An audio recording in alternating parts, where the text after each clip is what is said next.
result, though, growing up, that was a language, that was a world I lived in, a world where speaking both languages and mixing the both languages, it was accepted. It was just a part of life. I spoke Spanglish. I spoke, English with Spanish words thrown in there as well. I also had, Vietnamese friends, Romanian friends growing up, and we had a habit of teaching each other words that we would then try to put into our own conversation. So speaking English with a little bit of Romanian, I've unfortunately forgot my Romanian.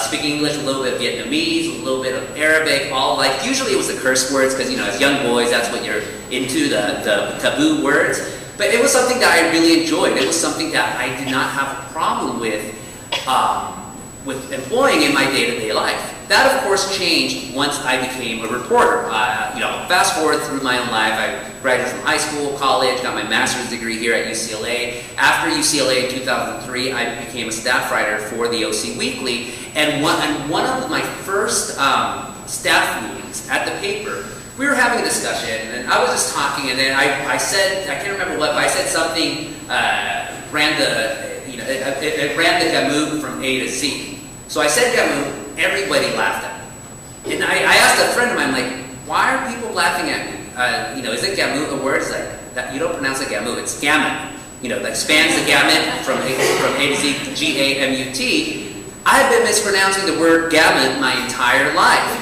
No one had ever told me that's how you mispronounce it, because, of course, I was using, in pronouncing my U's, I was pronouncing my U's the same way I would pronounce, in Spanish, pronounce my U's. To this day, it's something that still affects me. I still pronounce buffet, I still pronounce it buffet. I still, a lot of times I still slip into pronouncing my words in Spanish and English, even, 31 years later after my birth. But that episode really annoyed me, that my colleagues were laughing at me. And we're supposed to be peers here. We're supposed to all be united together to combat the lords of Orange County. And here, they were having a joke at my expense because I can't pronounce words correctly. So after that, then, I try to make it a point in my articles to try to mix in a little bit of Spanish here and there.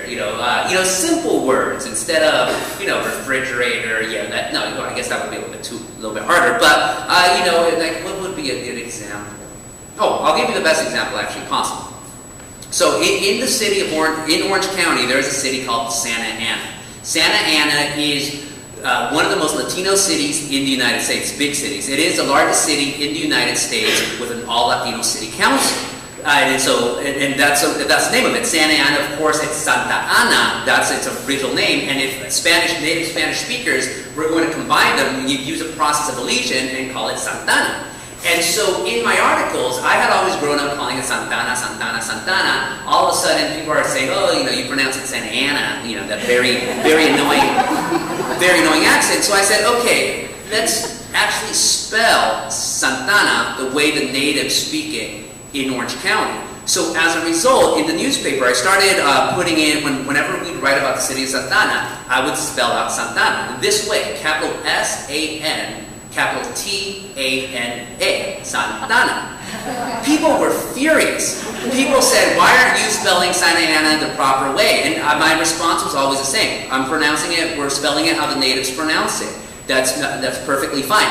And needless to say, though, our readership, and I work for a paper and we're supposed to have a hipper audience. No, we don't. We don't have a hipper audience. And so a lot of people got upset. However, the people of Santana, a lot of the natives, children like myself, I'm from the city of Anaheim, which is right up the 5 freeway from Santana. They loved it. They absolutely loved the fact that a newspaper was acknowledging the way they spoke English. So a newspaper was acknowledging the way we actually spoke in Orange County. And so I'm glad to say, I started that in 2004, I'm glad to say years later, I see it pop up everywhere now. At least in our small little Orange County community, people say on our Facebook, "Oh, where are you from?" They'll spell out Santana, Santana, Santana.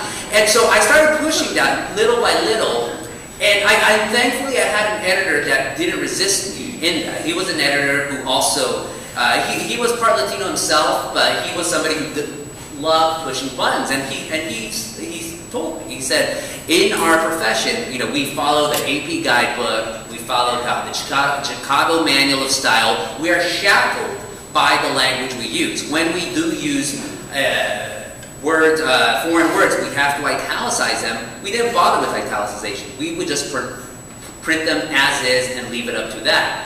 And as a writer, I try to do that. If I try to talk about, say, the Muslim community, one of my favorite words, and I apologize if I mispronounce it, but it's inshallah, you know, God willing. There's a word just like that almost in Spanish called ojalá. So I would use the word inshallah as, you know, from time to time. Of course, I got bothered by being a terrorist sympathizer and the like, you know, and so forth and so forth and so forth. The point I'm making using all these words is that you have editors at newspapers who don't really want to bother complicating their jobs as is, so they don't really want to bother using foreign words at all. You have an American readership, for the vast majority, that does not want their newspaper changed. They want English only, English only, English only. And whenever you do try to sprinkle in those Spanish words, people get hell for it. And it's not just in my particular newspaper. I have friends who work for, say, the Orange County Register, the Los Angeles Times, and they try to sneak in those words as well. And every time they try to sneak in those words, people get upset and they get the nastiest letters. I gave the commencement speech this year at UCLA, and I made it a point, and I explained it in my commencement speech. I didn't want to keep saying guys and gals, or all of you, or y'all, so I decided to use the word ustedes, the formal Spanish word of referring to, you know, a plurality of people. And I explained that to the students. I said, I'm using the word ustedes because it is a proper term, and, you know, and I don't want to use the word y'all. A lot of people didn't like that. Afterwards, people started saying, well, why do you have to use Spanish in your, you know, in our speech? This is an American university, not the University of Mexico. This was from a graduate of UCLA. I know most of the graduates of UCLA are not that stupid, but people get upset by that, and that's something that happens again and again and again. Now, I find personally that to be a tragedy, not just because the reality of the United States, of course, going into other newspapers and mainstream media across the world. Very few countries now are truly monolithic, or truly have one super majority ethnicity. We're a diverse world. We are an absolutely diverse world.